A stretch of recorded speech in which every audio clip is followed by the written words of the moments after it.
Hello friends, welcome to exam B. I am Sushil Ragade, ex manager Reserve Bank of India. और ये बहुत important video है जो अभी कैंडिडेट सेलेक्ट हुए हैं 2023 के एग्ज़ाम के बेसिस पे। उन्होंने भी कुछ क्वेश्चन पूछे हैं, उनके भी क्वेरी का मैं आंसर दूंगा। और ऐसे भी काफ़ी सारे स्टूडेंट्स हैं जिनको इसके बारे में जानने की क्यूरियोसिटी होती है, क्या क्या चीज़ें होती है, आपको क्या क्या यहाँ पर क्या कहते हैं कि आपको खबरदारी रखनी है, प्रिकॉशंस लेने हैं ड्यूरिंग यूर प्रिपरेशन टाइम। क्योंकि यहाँ पे बहुत स्ट्रिक्ट तरीके से वेरिफिकेशन होता है, मेडिकल का वेरिफिकेशन होता है, पुलिस वेरिफिकेशन होता है, पास्ट एम्प्लॉयर वेरिफिकेशन होता है, ये सारी चीज़ें यहाँ पे होती है। तो यहाँ पे भी बहुत सारे स्टूडेंट्स को डाउट है। हिंदी के टेस्ट पे बारे में भी मैं आपको यहाँ पे क्लैरिटी दूंगा। वेरिफिकेशन ऑफ कास्ट सर्टिफिकेट्स, उसके बाद ईडब्ल्यूएस का सर्टिफिकेट है और जा रहे फिजिकल हैंडीकैप के सर्टिफिकेट सारे वेरीफाई होते हैं। मिसकंडक्ट मतलब before joining RBI also be considered, मतलब आपका जो मिसकंडक्ट है, अगर आपने सोचा कि मैंने अभी आरबीआई में ज्वाइन नहीं किया है और उसके पहले मैं कुछ कर लूँगा, तो उसके बेसिस पे भी कंप्लेंट्स होती है और पास्ट में भी ये हुआ है। इसलिए ये जो स्पेसिफिकली दिया है, इसके बेसिस पे कुछ एक्शंस हुई, बहुत कम हुई है लेकिन होती है वो, इसलिए उन्होंने वहाँ पे दिया है। इतना मतलब लाइटली नहीं है, वो सीरियसली देखा जाता है। मेडिकल है, उसके बाद सीनियरिटी है, इस यूपीएससी एग्जाम प्रिपरेशन के बारे में ये सारे मैं यहाँ पर क्वेरीज आपकी कवर करूँगा। अगर आपको इसके बाद भी कुछ क्वेरी होती है तो कमेंट सेक्शन में मुझे पूछे, मैं उसका आंसर देने का ट्राई करूँगा। चलो यहाँ पे वीडियो स्टार्ट करते हैं। और सबसे पहले क्या है, बहुत सारे स्टूडेंट्स को लगता है सर आप ये इधर की उधर की इन्फॉर्मेशन बोलते हैं, पढ़ाई के बारे में भी बात करनी चाहिए। तो ये 10 पेपर आपके लिए अवेलेबल है, ठीक है। 30x10, ठीक है। 300 आपके क्वांट के क्वेश्चन हैं, 300 आपके इंग्लिश के क्वेश्चन हैं, 600 आपके रीजनिंग के क्वेश्चन है। टोटल आपके पास 1200 क्वेश्चन है, हमारे वेबसाइट पे दिया हुआ, इसकी लिंक मैं दे दूंगा। पूरा आपको सॉल्व करना है। हर दिन एक भी अगर सॉल्व करेंगे 30 क्वेश्चन तो आपका ये 40 दिन में यहाँ पर हो जाएगा, ठीक है। तो इस तरीके से आपको ये करना है। उसके बाद जीए के लिए भी फ्रीली रिसोर्सेज है। हमारा जो बीपीडीएम मैगजीन है डेली बेसिस पे भी अवेलेबल है, वीकली भी अवेलेबल है, मंथली भी अवेलेबल है। ऐसा कोई आपको प्रोवाइड नहीं करता है, आपके अपने अपने कन्वीनियंस के हिसाब से आपको करना है। ये पहले पढ़ाई की बातें मैंने कर ली। अभी इसके आगे जिसको नहीं सुनना है वो यहाँ पे ड्रॉप कर सकते हैं, अगर आपको सुनना है तो आप कंटिन्यू कर सकते हैं। तो चलिए यहाँ पे ना ये मैं आपको एक्चुअल अपॉइंटमेंट लेटर दिखा रहा हूँ, लेकिन इस साल के स्टूडेंट का ना दिखा के मैं मेरे टाइम का दिखाऊंगा, नहीं तो फिर अदरवाइज ना कुछ स्टूडेंट्स को तकलीफ होगी, सर आप ये लोगों का इन्फॉर्मेशन क्यों शेयर कर रहे हैं। तो लोगों का नहीं, ये मेरा ही इन्फॉर्मेशन है, जहाँ जहाँ चेंजेस है वहाँ पे मैं बता दूंगा। तो ये एक्चुअल मेरा अपॉइंटमेंट लेटर है, 10-12 साल पहले आया हुआ, उसमें मैंने सिर्फ नंबर चेंज किया, वैसे का वैसा है। थोड़ा बहुत यहाँ पे चेंजेस है, अमाउंट में चेंजेस है, मैं बता दूंगा। तो अभी यहाँ पे देखते हैं, मेरे टाइम पे सैलरी बेसिक था 21,000 था, अभी 55,200 हुआ है। आप देखिए कितना बढ़ गया है। ओवरऑल मेरे टाइम पे सिर्फ 41,000 ये सैलरी थी, सब कुछ मिला के। अभी वो हुए हैं 1,22,000, यानी कि 3 टाइम्स हुआ है। लोकल अलाउंस उस टाइम यहाँ पे 5% था, 9%, उस टाइम 1,300 मिलता था, अभी 6,800 थे, 5 गुना हो गया है अभी। हाउस अलाउंस जो है पहले देख लीजिए क्या क्या था, यहाँ पे ये जो था ना ये यहाँ पे हटा दिया है इस बार। डियरनेस अलाउंस देख लीजिए, उसके बाद फैमिली अलाउंस अभी निकाल दिया है। यहाँ पे ग्रेड अलाउंस देख लीजिए, 5 टाइम्स हो गया है। प्रोविडेंट फंड का प्रोविजन अभी नहीं है, मेरे टाइम पे था। पेंशन है, एनपीएस के तरफ सबको मिलेगा हिसाब से। मेडिकल असिस्टेंस है, ग्रुप सेविंग लिंक स्कीम है। प्रोबेशन पीरियड आपका 2 साल का है, लेकिन आपने उसमें परफॉर्म नहीं किया है अच्छे से तो फिर वो 4 साल तक भी एक्सटेंड हो सकता है, और रेयर केस में टर्मिनेशन भी यहाँ पर हो सकता है, यहाँ पर लिखा हुआ है। और ये होता है, मतलब 1000 में एक केस होता है, लेकिन होता है।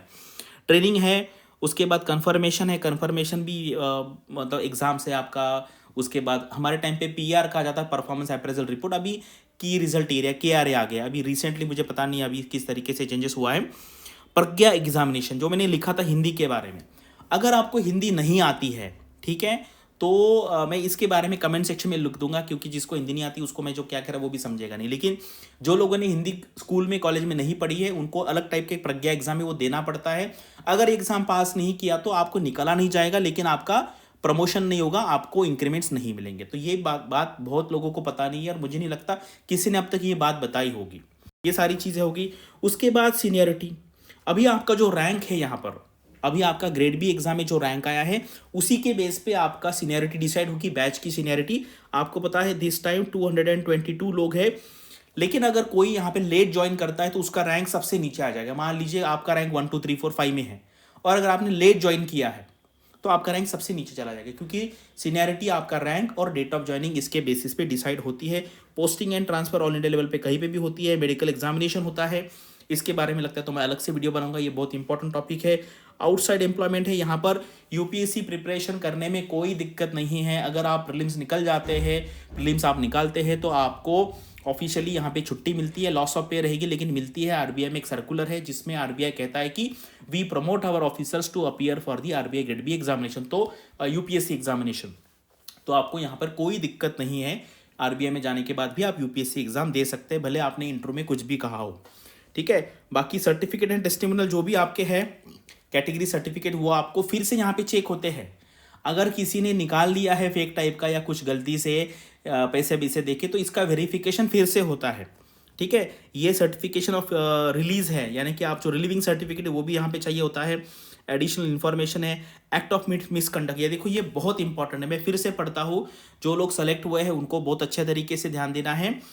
If after you are joining the bank service it comes to the notice of the bank that prior to joining the bank service you had committed any act of misconduct, your services are liable to be terminated for without any notice or compensation in lieu thereof, or if your service are not so terminated you shall be liable to disciplinary measures and to the imposition of any penalty, यानी कि आपको निकाल भी जा सकता है और बाकी के भी अलग अलग मेजर्स है। और ये मतलब ज्वाइनिंग के पहले भी अगर आपने किया है और किसी ने इन्फॉर्म किया, मैं आपको यहाँ पे बताऊँ, देखो क्या है ये इंडियन मेंटेलिटी है। मैं आपको एक केस बताता हूँ आरबीआई में, एक्चुअली ऐसे बताना नहीं चाहिए लेकिन ना ऐसी चीज़ें लोगों को बताना बहुत ज़रूरी है। जैसे मान लीजिए एलएफसी पे आपको जाना है, एलएफसी पे जाना है लीव फेयर कंसेशन पे, तो वहाँ पे आप डिपेंडेंट को ले जा सकते हैं। तो मुझे याद था किसी एक ऑफिसर ने आई थिंक उनकी बेटी थी, उसके हस्बैंड को लेके गए थे, कुछ नहीं हुआ, 5-6 महीने हो गए, पूरा बिल पेमेंट हो गया। तो उन्हीं के किसी फ्रेंड्स ने फ़ोटो के साथ प्रूफ दे दिया, फ़ोटो के साथ देखो ये जा रहा है, 10 फोटो सबमिट किए, ये देखो ये जा रहा है, यानी कि उनके कोई पास वाला ही होगा। और वो फ़ोटो देने के बाद उनसे सारी रिकवरी हो गई। यानी कि आपके बारे में जो कंप्लेन करेगा वो आपका पास का ही पर्सन होगा। अगर आप यूट्यूब चैनल चला रहे हैं तो आपका पास का फ्रेंड कलीग ही एचआरएमडी को बताएगा, देखो ये यूट्यूब वीडियो बना रहा है और नीचे यहाँ पे प्रमोशन चल रहा है और ये पैसे कमा रहा है, भले आप पैसे कमा रहे नहीं कमा, और इसके बेसिस पे फिर एक्शन हो जाती है। ये मैंने लिटरली बताया हुआ, मतलब ऐसा हुआ है आरबीआई में। अगर आप देख लेंगे ना, पिछले साल के जितने भी टॉपर्स लोग थे उनके यूट्यूब चैनल अभी पूरे के पूरे उन्होंने बंद किए, क्योंकि ऐसा होता है, वो उनको पता है। और इस साल भी कुछ लोगों ने कर दिया, मैंने पोस्ट भी किया था। इस बार भी आप देखिए कि जो काफ़ी फेमस तरीके से डालते थे, अच्छे व्यूज आ रहे थे, अभी उन्होंने पिछले 2 महीने से वीडियो नहीं आया, क्योंकि उनको किसी ने बता दिया है। अच्छा जॉब मिल गया आपको, बहुत अच्छा जॉब है, 2, 2.5, 3 लाख तक सैलरी है, सारा पकड़ के अच्छे से जॉब करो, इधर उधर से छोटा मोटा पैसा फेम पाने का ट्राई मत करो, अदरवाइज आपके सर्विस को प्रॉब्लम यहाँ पे हो सकता है। पुलिस वेरिफिकेशन होता है, उसके बाद submission of false information, suppression of any information, ये नहीं करना है। और जिनका ईडब्ल्यूएस है, यहाँ पे एक स्पेशल क्लॉज उस टाइम पे नहीं था, अभी डाला गया है, जिनका ईडब्ल्यूएस सर्टिफिकेट है उनके सर्टिफिकेट का वेरिफिकेशन डबल होता है। ठीक है, ये क्या करते, जहाँ से सर्टिफिकेट आए उसको फिर से भेजते उस ऑफिस में और बोलते कि ये कंफर्म करा दो हमें, ये सही है नहीं है। तो वो जो ऑफिसर होता है वो फिर से इसकी इंक्वायरी करता है। तो इसलिए ऐसे सर्टिफिकेट्स अभी जिन्होंने दे दिया उनका हो गया। अभी आप जो है फॉल्स बिल्कुल नहीं देना है, लेकिन अगर आप बैठते हैं किसी भी कैटेगरी में तो सर्टिफिकेट लेके अप्लाई करना है। ठीक है, आईपीसी के तहत भी यहाँ पर केस हो सकता है, इंडियन पिनल कोड। और मेरे टाइम पे जो डेट थी वो मैंने हटा दी, क्योंकि वो डेट जान के आप क्या करोगे। अभी जो डेट है आज का ही डेट था, जिनको ये अपॉइंटमेंट लेटर आया था आज बताना था। अगर आपने नहीं बताया तो आपको बताना है कि I am accepting this appointment, मैं यहाँ पे आने वाला हूँ, मैं ये सारी चीज़ें मुझे मैं एग्री करता हूँ, ऐसे करके यहाँ पे देना है।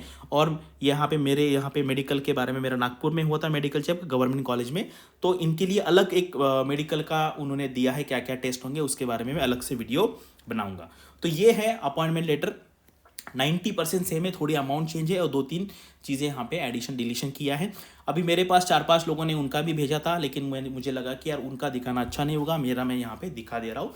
और जो जो चेंजेस है ये जनरल बातें हैं, जो लोग अभी सिलेक्ट हुए उनके लिए भी काम में आएगी, जो अगले साल प्रिपेयर करने उनके लिए भी ये सारी चीज़ों का आपको ख्याल रखना है।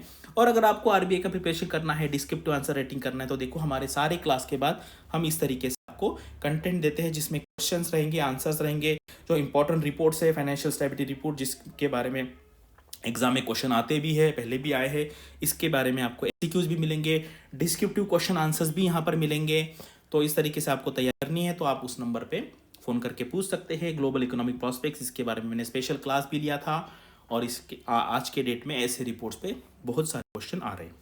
तो अगर इसके बारे में, अपॉइंटमेंट के बारे में, बाकी किसी के बारे में आपको अगर कुछ डाउट है कमेंट सेक्शन में पूछिए।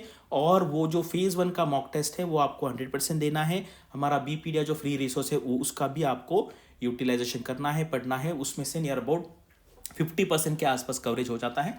बाकी 50% के लिए आपको कोर्स ज्वाइन करना है तो आप ज्वाइन कर सकते हैं। Thanks for watching this video and all the best for your studies and upcoming examinations.